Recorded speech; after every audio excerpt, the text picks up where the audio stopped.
Every time I see that intro, I can't believe that producer Stanton put that all together just for me. But then the little tiny 10-second before, that was thanks to a dear friend of mine named Hector. And what I love about that SpaceX me going into outer space video is that a few of my fans posted, some people are going to think this is photoshopped. And I totally just love the irony and the fun. And and here's what's interesting. I always say that my best conversations with God are with other people. And Hector sent me that clip at the exact moment, I'm not even kidding, last week, when I felt sort of a shift in this 8-month sojourn. He sent me that clip right before I was packing up and getting ready to come up to San Francisco to spend some time with my family going into the holiday, and my mother being bionic at this point, a knee replacement and a hip replacement, and just getting ready to rock and roll and be able to actually go through her bucket list with some new body parts. So there you have it. So I was really grateful when I got that little SpaceX. So I'm going to tell a funny little story, and then there's going to be a lot of funny stories because it's the Saturday before Thanksgiving, and we're 2 weeks out of the election, and it's declared, President-elect Joe Biden, so everybody can untwist their knickers and move on with our lives. And it's just, we're going into Thanksgiving of COVID the way that we have to, the way that we need to, and the only way that's really going to work. And I'm so grateful for the live chat, and that you guys, you just show up and you show out, and you just put so much. Your popcorn is ready. I had popcorn for dinner, Liz. I actually got a big tub of popcorn as a thank you gift for a Zoom show I did. So I had a nice combination of cheesy, basic, and dessert of kettle. So I had a 3-course popcorn dinner, and I'm not complaining. I loved it. So let's start with the funny little story, which is I jokingly talk about connecting the dots and how tiny the world has become, and how grateful I am that if you decide you want to do something, like Motel 6, keep the light on in the window, shine your light your candle, whatever you want to say. If you have a brand of something, whatever the brand is, and you put it out there, people will be drawn. You will have your people that will come to your light, to your place. When I was a road comic, I actually stayed in Motel 6, and they went through a complete rebranding, and some of them had these sort of modular rooms that were very modern and very clean, and like little tiny trailers. And so, leaving the light on, I've left the light on for, at this point, I quit my day job in the summer of 1993. So I've had some form of my light on for 27 years. But oddly enough, there's been this perfect storm of COVID and lockdown and the internet and YouTube and boredom and years of fans who, used to send postcards and snail mail, just being able to find me with the click of a mouse. And incredible things are happening. A couple of weeks ago, when I was visiting, right around Halloween, as a matter of fact, I got a beautiful email from a friend of over 30 years. Actually, I met Amy Huggins in the summer of 1986. So 34 years ago, I made friends with a woman named Amy Huggins, who producer Stanton has actually pulled clips of her winning an award in Miami for a show called Montage. She won a local Emmy. And producer Stanton, being producer Stanton, I don't know how he did it, but he found her thank you clip and posted it. That's the world we live in, of her having won that award. Well, she's continued to win awards and be an amazing journalist. And she is a no nonsense, no frills, non woo woo, completely secular individual. She sent me an email 2 weeks ago tonight, exactly, saying a wonderful thing happened. That was what she said in the first line. A wonderful thing happened, Monique. And the wonderful thing was that her sister, who's in New York, who's a prominent artist and who Amy very much respects, asked her in an email, do you know Monique Marvez? And Amy said, your name sounded familiar in the email. Well, of course it sounds familiar. We've been friends for 34 years. She said that her sister said, well, I asked Alexa, Alexa, to recommend something that'll make me laugh and be uplifting. I don't know the specifics, but Alexa recommended me. And, you know, Amy was thrilled and proud and delighted and passed on the information. And it made me very, very happy. And I responded to Amy the next morning saying, a wonderful thing happened 34 years ago when you decided to be my friend. Everything above that is gravy. And that was probably one of the truer lines I've ever typed in an email, because Amy's been a blessing and a dear friend for many, many years. And to have the dots connected in a way that, you know, made her proud and brought me joy was pretty exciting. But I actually had something that I think topped Alexa recommending me to Amy's sister in New York. And that it makes me smile. But the night before last, I arrived here and I was very tired. And, or maybe it was, my days are blurring. I think it was last night actually. And I was, you know, looking at, I don't even know what I'm doing, but I was looking at Instagram, and when you push different, you know, buttons, it shows you like if somebody else has mentioned you or tagged you. I never even do that. I don't know what's going on. I look at this, you know, the stream and see, oh, I like this picture, or this friend of mine's doing well, or whatever. But I actually hit where it shows if somebody else has tagged you. And I was tagged by I am El Debarge. And I'm saying that because, you know, I was talking to my brother about it. It's such a peculiar thing when somebody that you know from afar, and I've had this experience with a few people, when somebody that you know from afar, hey, Elena, I don't do like on the 3:30 where I say hi to everybody, but Elena's special. So I say hi to her. And I see all of your names now popping up, and I'm just bananas every Saturday night that we're all together. And, you know, we get together 7 days a week at 3:30. It's the best coffee meetup that we, you know, I don't know who's drinking what, but at 3:30 we all come together on Facebook. And Saturday night it's the usual suspects, and it brings me incredible joy. That being said, I actually saw The Last Dragon, the Barry Gordy movie, in the movie theater. In the theater. Just let that sink in. And I remember the song Rhythm of the Night, and a very young, I believe, I forget which actress, but very beautiful. I don't think it was Apollonia Cotero. I think it was another one from like that, cut from that Apollonia cloth. I'll think of her name in a minute, or maybe I won't. But the upshot is, but I know producer Stanton will. I just remember the Show Enough Shogun showing up in the movie theater during the movie, and, you know, the song, The Rhythm of the Night, and The Last Dragon, you know, this little bitty guy with his little like rice hat, you know, kick the snot out of him. Anyway, you know, it's the underdog. It was the Karate Kid with better music, or kind of like the Karate Kid with better music. But and then there was the whole El Debarge, Janet Jackson situation. So it was very kind of interesting and delightful to me that El Debarge chose to use a clip from my Snoop Dogg Presents the Bad Girls of Comedy and said, you know, hey, this is what I leave you with, like, peace out. Like, this chick said it. And it ended up getting over, you know, thousands of views on his Insta. And then I re-tagged it on mine and said, you know, thank you. Like, you made my night. How great. Because I've been doing, you know, workouts, buns of steel, if you will, all these many years to Rhythm of the Night, and then it got remade. I have the Moulin Rouge version, which is, I have both of them, but the Moulin Rouge one is also pretty fantastic. So yeah, it's kind of a fun thing when you realize how tiny and wonderful the world is. And I don't think it's an accident that 3 weeks ago, when I was live with you guys from my apartment, I did a whole rundown on social media and how I was going to get to the core of my personal resistance. And the only way that I fix things is by truly and thoroughly understanding.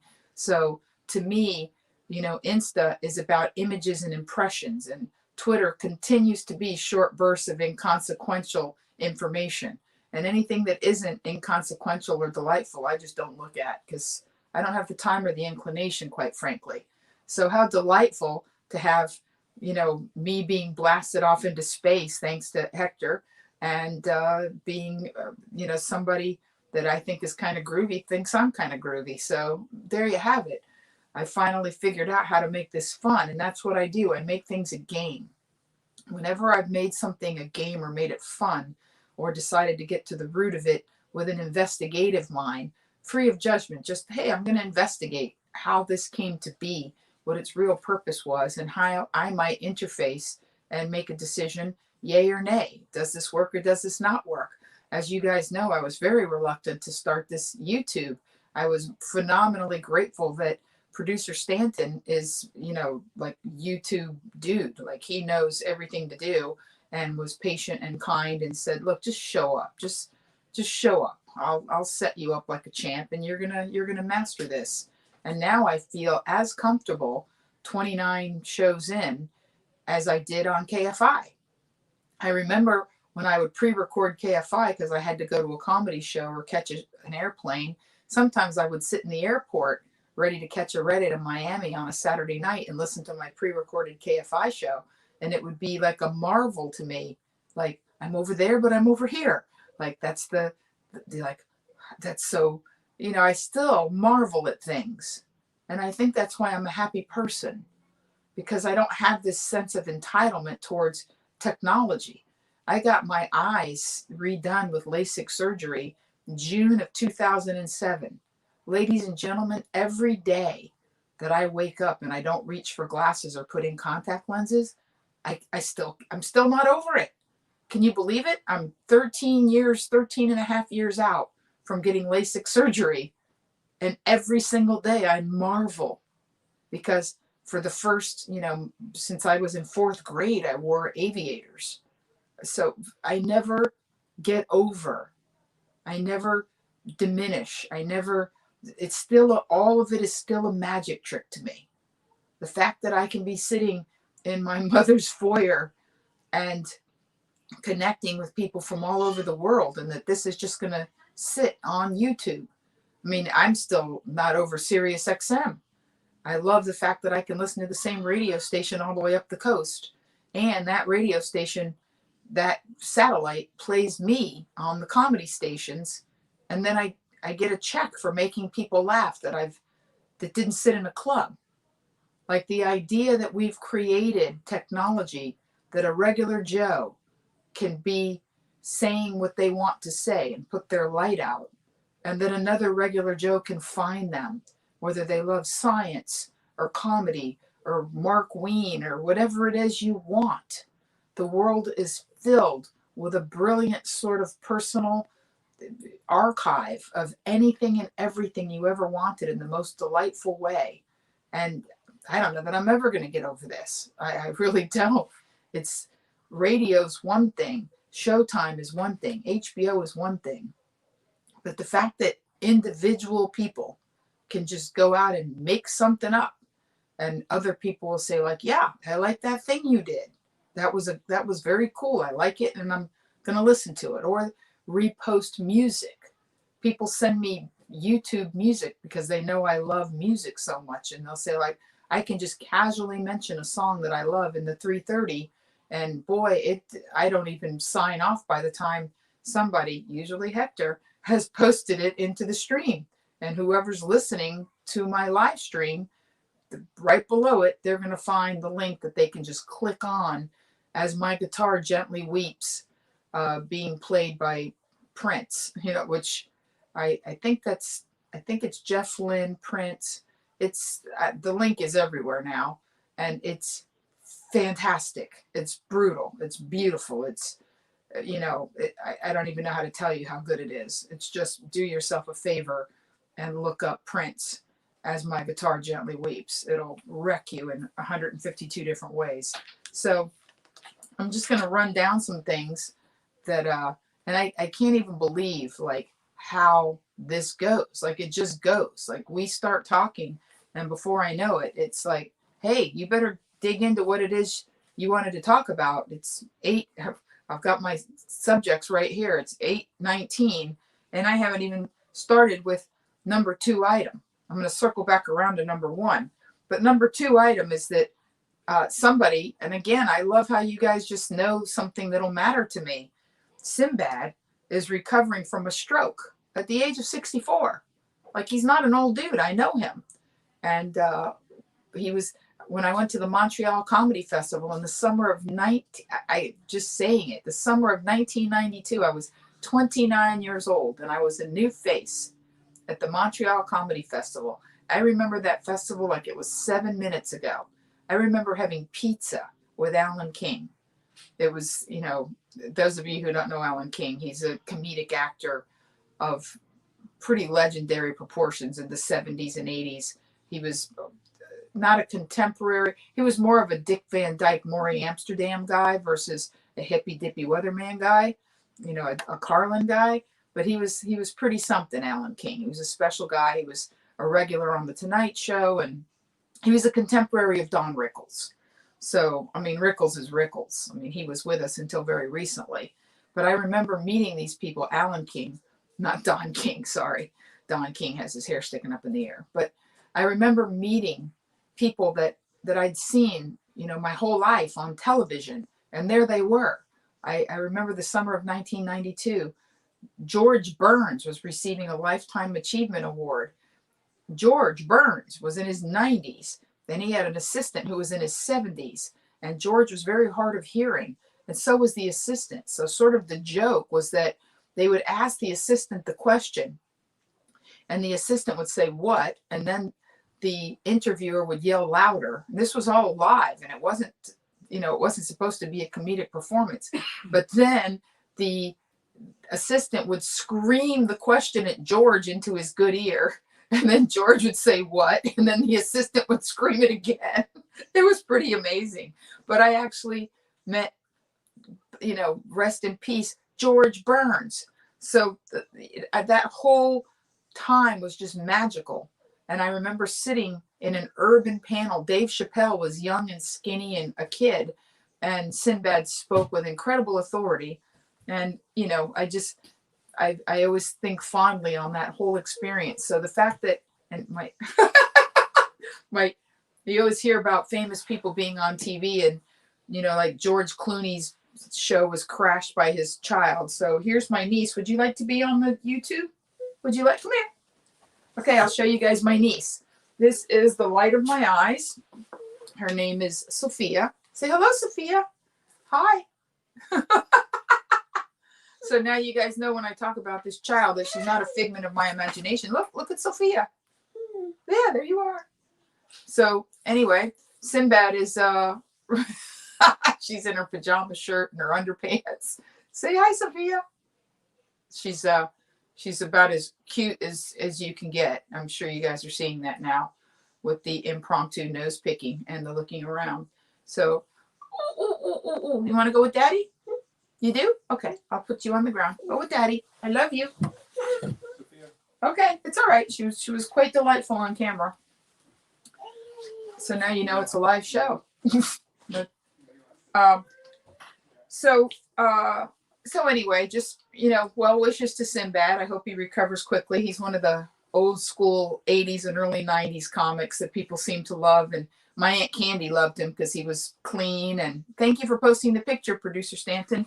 He was clean and he talked a lot about family and he served in the military. He's a very, very, very nice man. And there's George Burns. You're all over it, Producer Stanton.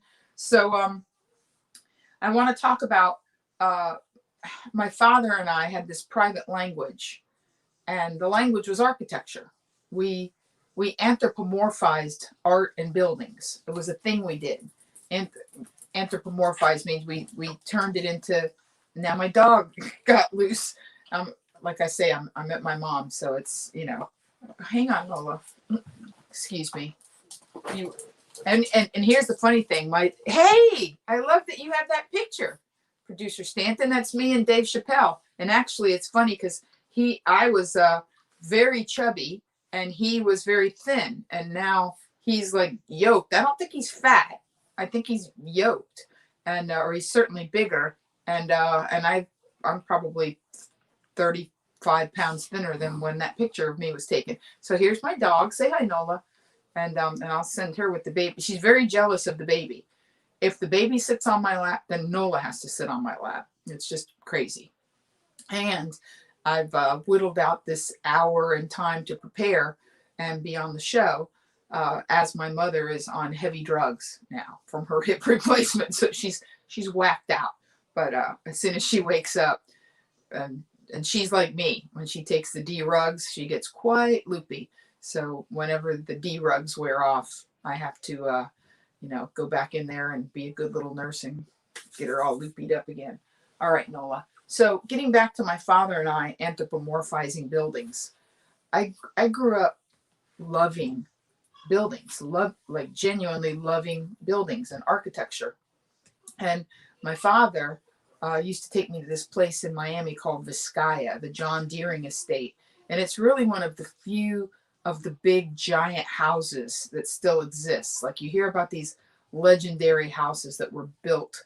And, I think that in Asheville, there's still an enormous estate in Asheville, North Carolina. And, the Vanderbilt houses are long gone. And the house that the Great Gatsby, the original Great Gatsby, was shot in. There was a whole HBO movie called Grey Gardens. But the John Deering Estate in Miami, it's called Vizcaya. It's named after Biscayne Bay, the Spanish word. And at one point, one fifth of the entire population of Metro-Dade County was working on the building and on the grounds of Vizcaya. It's the southeastern United States. Biltmore House is the one in Asheville, Biltmore House. And Vizcaya is a beautiful structure. And the reason why I'm telling you this is because we had a way of being able to discuss things without discussing them. For instance, I was in New York once, and my father hadn't been to New York in many years. And we were having a conversation that I knew was about 5 conversations in one conversation. And there were a lot of good things happening in my life at the time. I was about to shoot Latin Divas of Comedy, and I was on the radio in San Diego. I was making a lot of money, but he had horrific health challenges and stuff on the horizon. And I was in a very, very challenging marriage. And one of the things that's good when you use architecture as a focal point of discussion is that, buildings are buildings. They're there, and they generally last a pretty long time, depending on where they are. Now, I've been alive a long time, so I've seen things go up and go down, which kind of surprises you when you see a building go up like the Desert Inn in Las Vegas, and then they tear it down and they build up another hotel, and that hotel's only there for less than 10 years, and somebody buys the land and tears down that entire huge hotel, and it happens. But I was in New York, and I was riding in a car in early December of 2006. And I just remember like it was yesterday, because there were tiny little snow flurries all around me. And I was in this beautiful black SUV. This was 06, so it was pre-Uber. And the hotel had set up for me to ride in this beautiful car to the airport. And we never actually had a real conversation about life, about specific things involving me and him. He just asked me, "Did you go to Grand Central Station?" "Yes, I did." "How does it look?" "About the same." "What about the Lever Brothers building? Did you go by that building?" "Yes, I did." "And how's that?" "Well, it looks the same, except they have an art exhibit that I don't really care for in the lobby." "The Time Life building, Empire." We talked about all of these buildings, and he sort of sideways inserted that there were streets in New York in the 40s. I don't mean the 40s years, meaning in the 40th block, where the Jockey Club is and Midtown. He said there's streets that haven't significantly changed in almost 100 years. And at that point, that was kind of true. The landscape of Manhattan's changed more, I think, in the last 20 years than it did in the last 50 before it. But that being said, apropos of nothing, because we were talking about mortality, and we were talking about finality and legacy and things that last. Like, we were always able to have these incredible conversations using buildings without ever really speaking about anything personal. It was just this weird way that we chose to converse. And apropos of nothing, in the middle of that conversation, my father said, "Did I ever tell you, sweetheart, that you were the first really great thing that ever happened to me?" And I said, "No, you didn't." I said, "What a wonderful coincidence. You were the first really great thing that ever happened to me. What a shame that yours took so much longer." And see, that was really the point of the conversation. It was never really about the Lever Brothers building. And what I'm getting at is that, some people have a very hard time talking about things directly, just having linear conversations. And the older I get, I've always been extremely linear, to the point of being sometimes mistaken for not being terribly bright because I don't do sarcasm, and I don't do satire, and I don't do nuance, and I don't do hints. And I just ask people, like, what do you want? What are you getting at? What is this really about? And these are sort of standard questions that I ask people on a regular basis, and they stare at me like a monkey at a magic show, because I'm really not interested 87% of the time in the peripheral or the preamble.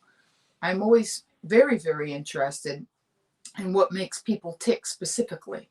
And I think because of the situation that we're in right now, I find that people have a more difficult time speaking in a linear fashion when they're frightened or stressed or torqued up. And obviously, we're in these incredibly unprecedented times where these very unusual things are occurring and continue to occur. I have no idea what sort of conversation I'd be having. And my father very well could still be alive, and he'd be in his early 80s. And I don't even know how he would address this building wise, like what buildings we would discuss in order to kind of get to the point of what it is he's talking about. But that being said, I wrote all of this out because we're a few days away from a holiday where, first of all, some of us are opting not to travel. I'm already here and I'm staying here, and I'm grateful to be here. I'm delighted. Obviously, being alone in my apartment with Nola was an option, and I would be fine. But it's so much nicer to be around my family and to know that everybody is relatively healthy and well. Nobody has COVID here. My mom's slightly immobile, but it is what it is. And that's kind of the reason that I'm here. So this is the little game that I want you to play, because so many of you send me private messages and say, "You seem to be happy most of the time." Well, I am. And it's not I seem to be. I'm here to tell you that I am. So here's a little game that I'm going to ask you to play for the next few days. It's not homework. It's a game. That's so sweet. Oh my goodness. Thank you so much for saying that. My eyes are a bit misty from the daddy conversation. Thank you. Actually, I have so many wonderful stories, and I've told them. I told them on KFI, and people would ask me, "Tell that story again." So I don't get particularly misty at this juncture, but believe me, the first 75 times I told them, I too would get more emotional, because that's what they're charged with. That's the whole point. That's why you're having them. That's why we're going into this game. So here's the game I want you to play. And the game is this.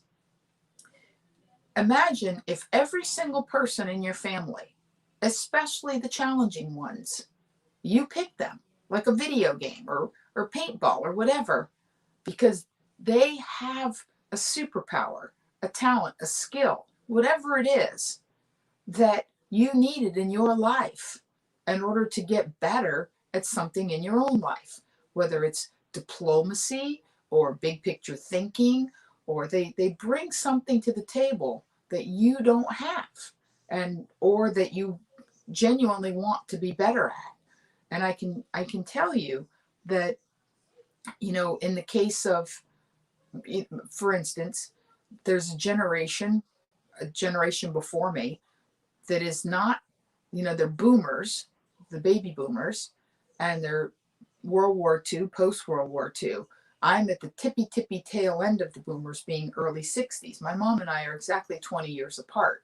Well, I'm a very firm believer in the, your tribe creates your vibe, or the law of attraction, or whatever it is. So I very rarely talk or think about things that I don't want, because I believe, and again, this is just me, that your mind is a magnet and that it doesn't know the difference between what you want or what you don't want. Just whatever you're focusing on or talking about, you're drawing. You're magnetically drawing. Now, I'm not expecting anyone else to believe that, or to not think that I'm crazy for believing it. I'm totally fine with that. I genuinely am. That being said, I feel if you believe strongly in something, you should follow it. For instance, I believe that, what you don't use, you lose, like these little adages. So I walk every day, and I used to run. I haven't run since I had a surgery on the Shimbolskis, but I'll start running again probably January, February. Not long distances, but just because I can run, I can do stairs, I can lift weights, I'm still doing butt camps on hold while I'm here. But I believe that not only what you don't use, you lose, but things tend to slide, sort of erode into the ocean, if you will. So I fight the good fight. I want to build muscle mass. I don't want to go gently into this good night, as the wonderful poet said. That being said, one of the things I've noticed is, and it's generational. I'm not pinning this on my mother. It's generational. When they talk to each other, there's a litany of, this hurts, that hurts, sciatica, I got this, I got that, whatever. And it's a laundry list of concerns, worries, aches, pains, most of the things that they really don't want more of. They believe, and notice how I said that, they believe that there is value in talking about it, that they're venting, that just, it's a relief, it's a valve. It feels good to let somebody else know that, hey, you've got sciatica, I've got sciatica. See, it's taken me a long time to understand that the only way voodoo works is if you believe in voodoo. So if somebody else doesn't believe that you bring about what you think about, guess what? There's a pretty good chance they're not bringing it about, because it's the belief that creates the magnet, not the action. There's very few immutable laws, like the law of gravity. Just because you don't know the law of gravity doesn't mean that when you fall out of a tree, you're not going to hit the ground. But everything else is up for debate. It's up for discussion. It's up to the individual. There's people that believe in creationism and people that believe in Darwinism. And I don't judge or feel upset or rattled or shaken by anybody that has monumentally different beliefs than me. Because as David Lynch is fond of saying, and I know this because I just took a master class, I never hear anybody finish the phrase. You always hear people say, the proof in the pudding. The proof is in the pudding. Well, David Lynch in the master class says, the proof in the pudding is in the tasting. Because you always wonder, what does that mean? My whole life I've heard the proof is in the pudding. Well, it's in the tasting. Whatever your goal is, if you want to be happy, and however you live your life leads you to happiness, whether it's, church, the Bible, or hating a particular politician, or whatever it is that you do on a day in, day out basis, ask yourself, is this leading to my goal? And if the goal is feeling alive or passionate or invested or engaged or joyful, see, that's what makes it a horse race. Not everybody even wants to feel the same things. It took me all these years to figure out, when people go, well, I just want so-and-so to be happy. My new answer is, I just want so-and-so to be whatever so-and-so wants. Not everybody wants to be happy, believe it or not. Not everybody wants to be happy or enlightened or joyful or rich, or, you know, people want what they want. Some people they don't want to be responsible for certain things, or like not interested. Some people have things and surrender them. There's this new thing towards living in tiny houses, or Marie Kondo, or getting rid of everything, or whatever it is. And maybe whatever you choose today isn't the thing that you're going to continue to do. Maybe today you're choosing, I mean, me personally, the reason I'm a comedian is because my first directive is to be joyful, because I believe you can't launch into big picture creations from instability. So my first goal is to be joyful.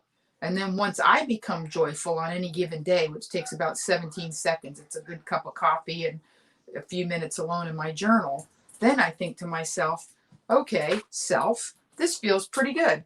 Is there something I can do to make somebody else feel more joyful? Or at least to show them, like, hey, this is an option. Would you like this option? If you do, you know, follow me. That's where I'm going. So ask yourself if what it is that you genuinely wanted in this life, because you've got time now. We have time in California, and I have all kinds of news stories, but I'll prep, you know, I'll just kind of like shrink them down for you. Starting tonight at midnight, it's until December 21st in several counties of California, we're going on curfew. And I'm not in Los Angeles, I'm in San Francisco. And San Mateo, which is just across the line from my mother, you can still eat inside a restaurant at 25% capacity. So while my mother was in the hospital, I was able to have 2 lovely meals inside, which was like, what?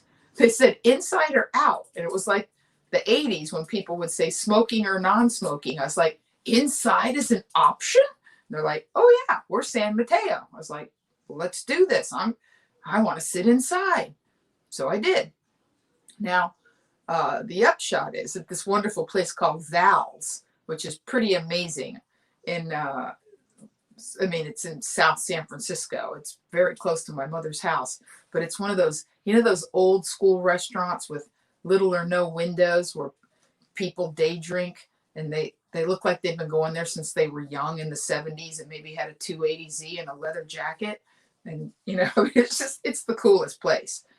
But I had lunch there yesterday just to see, like, what's it like to be inside a restaurant during COVID. But we're not going to have, not only are we not going to have that option in Los Angeles, but we're not going to have the option to be out after 10 o'clock at night unless you've got a real good reason, a very good reason. I just heard my dad's voice said, really is an adverb, Monique. It's very cold. It's a very good reason. So that being said, you know, this is what's going on right now. It's what's going on. And so I want to ask you, what is it that you want during this time? Because you have the time to think about it. Even if you're an essential worker, I'm guaranteeing you that your life is in some way altered. I don't know one person who's like, you know what? You would never know that COVID's going on by me.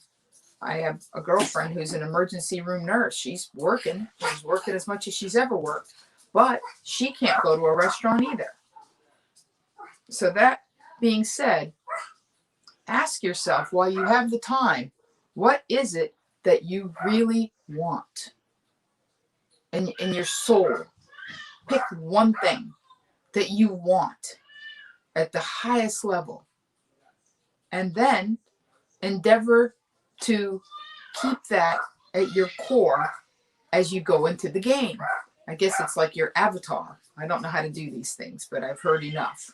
And if your avatar is, I want revenge, or I want passion, or I want people to notice me, or I want to be validated, whatever it is, then the game on, is that as you're surrounded by friends or loved ones throughout this holiday season, ask yourself what they're bringing to the table that could make you better at the game, at what it is you want. Nola, ask yourself, what is Uncle Chuck bringing to the table that's going to make me more joyful? I just said Uncle Chuck. I don't have an Uncle Chuck. But I have people in my life that I think, you're material. You're a good story. You just knowing you're in my life makes me happy. And by the way, this year I'll be totally thankful for all of you that join me regularly or as much as you can on Saturday nights and the 3:30 gang. And for sure you're bringing so much to my life that I didn't have. So pre-COVID I wanted to be joyful. Well, I'm asking people, what was your brand before COVID and what's your brand going to be after? My brand hasn't changed significantly. Being happy, joyful is still my brand. That being said, I'm doing it differently. I'm not doing it on stage. I'm not doing it behind a microphone and a cruise ship. I'm not doing it from a radio station. And it's been a while since I've done that. But what I'm saying is I have found new ways to be joyful in the doing of things and creating content and dispersing it and having these sort of not one-sided conversations, because now you guys can respond, if not in a chat or in real time. Oh, thank you, Ralph. We interact with each other in a way now that is not one-sided. That's again the beauty of social media, is that I was able to thank Debarge for posting me. He didn't respond, but that's okay. I felt good knowing it was sitting there. Maybe he just saw it. So, I want you to, these are all the little questions I wrote.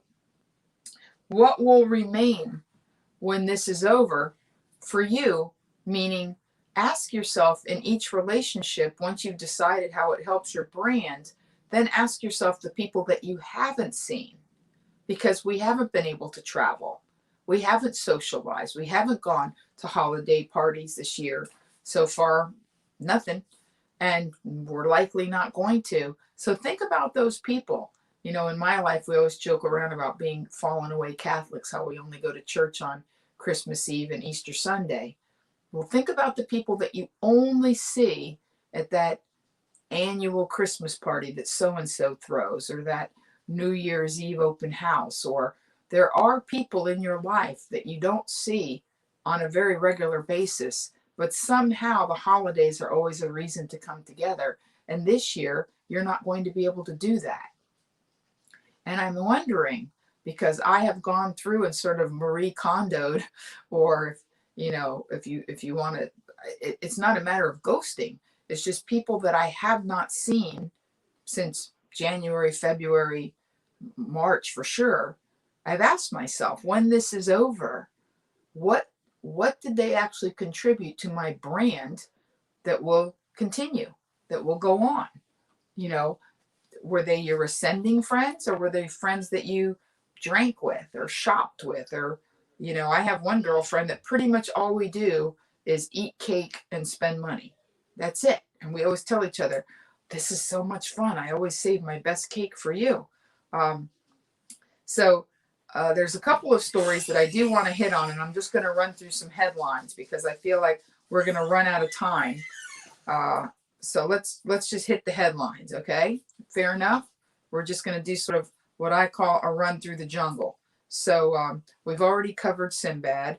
And then I was having a long conversation with my niece about life in general and, what's kind of going on now, and having her sort of school me on different things.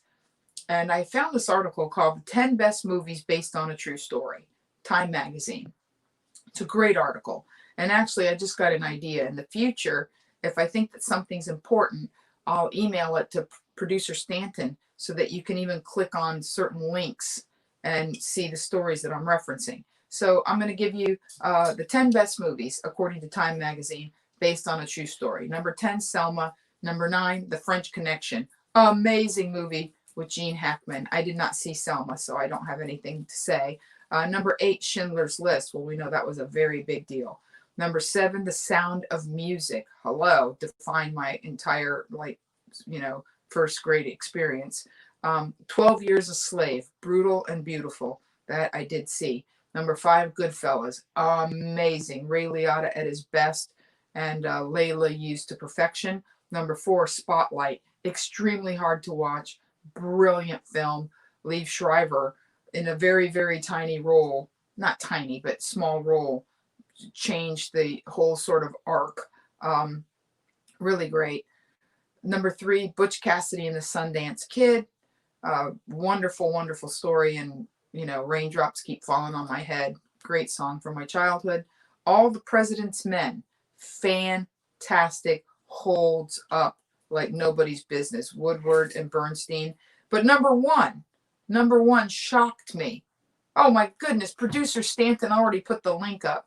You are the best, Stanton. Number 1, Dog Day Afternoon with Al Pacino, a very young Al Pacino. Sidney Lumet at the top of his game. And by the way, Sidney Lumet is still at the top of his game. I just watched a movie called Before the Devil Knows You're Dead. Brilliant film. Small little movie, didn't do that well, but it's got everybody in it. Just everybody. And it's a great movie, Before the Devil Knows You're Dead. What a lot of people don't realize, and I remembered this particular detail, is that the person who Al Pacino plays, and his name is John Wojciech, was a Vietnam vet who botched a bank robbery in an attempt to gain the money for his partner to have a sex reassignment. So think about this. 1972 was when the actual event took place. And some of you may just remember the chant, Attica, Attica. And the trans person, that's right, James Wilson, Attica, was gender reassignment for his lover, Liz Eden. And Liz Eden did eventually get the full gender reassignment. And interestingly enough, I pulled up that link because that's what I do. I follow up on things because there is nothing new under the sun. Elizabeth Eden, transsexual, who figured in the 1975 movie from the events that took place in 1972, passed in October of 1987. So once Elizabeth became a full woman through gender reassignment, she did not live very long to tell the tale. So I found that absolutely fascinating. Then another story that was very interesting to me, and I say this story because they went on to say, we're not sure why. And the study was done in Spain, by the way, but it came out of San Francisco. A new study published Tuesday in the Environmental Research Journal found that people who walk their dogs have an increased risk of catching COVID. 2,000 people in Spain during the initial lockdown were tested. The funny thing is that I read the whole article. They don't know why. They can't even tell you why. So look, I have no option. I have a dog. It has to be walked. So the upshot is I haven't caught COVID. Nobody I know that walked their dog caught COVID. And I think it's a matter of maybe just being a little more diligent because you're out there touching, maybe garbage cans or poopy bags or whatever. But I found it interesting that they would post a story that says 78% more likely to contract COVID. We just don't know why. Like, okay, well, that's really helpful. Thank you so much for that story. And then this was a cute story. Everyone is trashing the Rockefeller Center Christmas tree. Well, to be perfectly candid, the tree does look a little bald. Not a Charlie Brown tree, but it's got some pretty significant holes because it's a very, very, very large tree. But they're going to fill it with lights and make it all lovely. And I was just shocked that they were having a big tree at all, because anything that induces people to gather, and especially in New York City, you would think they would ixnay the tree. They're ixnaying New Year's Eve, the ball drop and all of that business. So that to me was just a little bit shocking in itself. But the tree is going up and evidently it'll be lit. It's usually the it's usually the week following Thanksgiving. So there you go. Then this little story I found a little bit troubling in a very weird way. Not troubling like boo-hoo, sad, weird. Just like, wow. Talk about, I don't even know what I don't want to use any word that could imply anything other than wow. Bobby Brown's son found dead at Los Angeles home. This was a son that he had with another woman before Whitney Houston. The son was 28 years old. So Bobby Brown has lived to bury Whitney, Bobby Christina's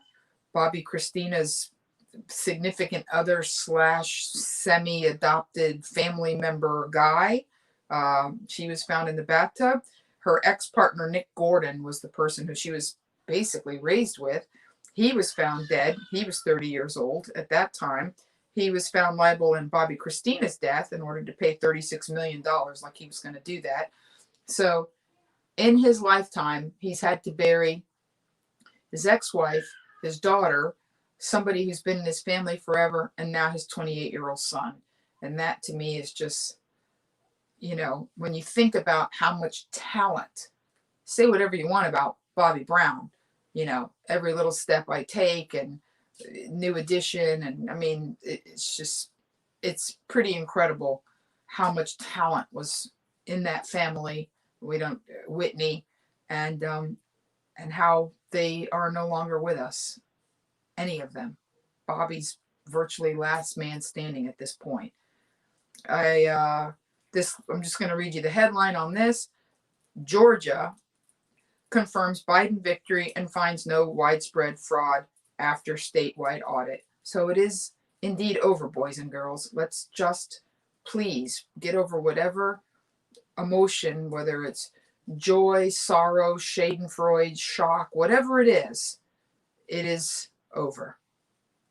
And then two stories that, as we go around, because I just very much like to leave you with good stuff.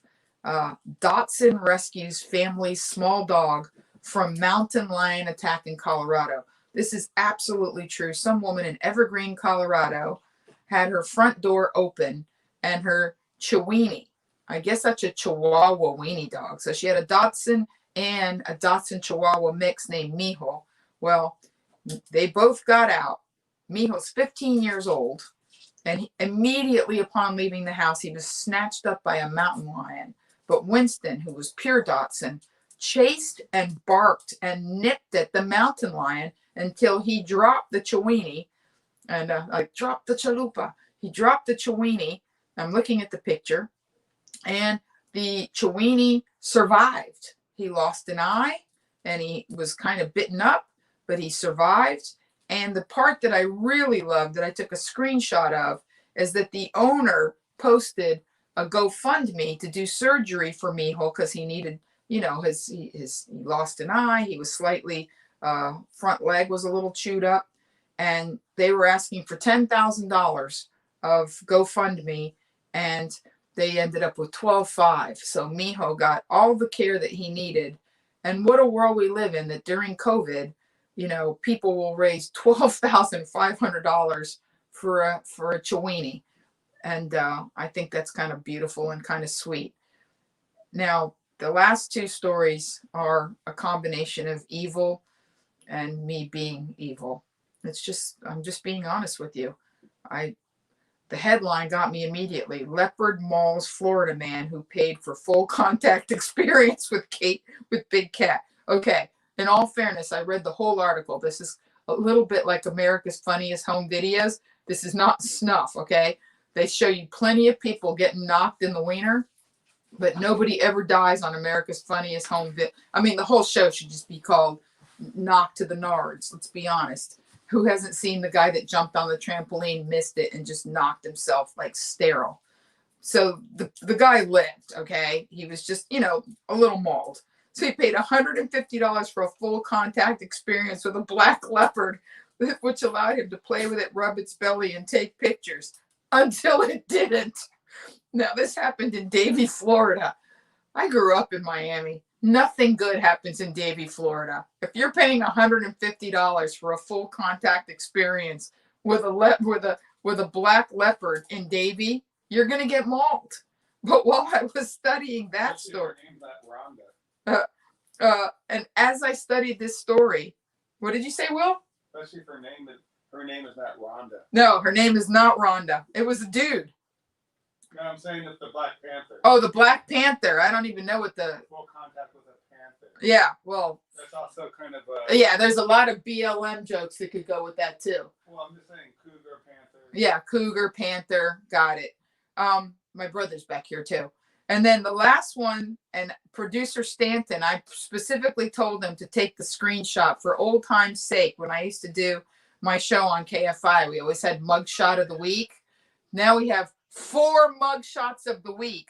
But when I tell you what these 4 guys were arrested for, Florida wildlife investigators bust $1 million flying squirrel trafficking ring.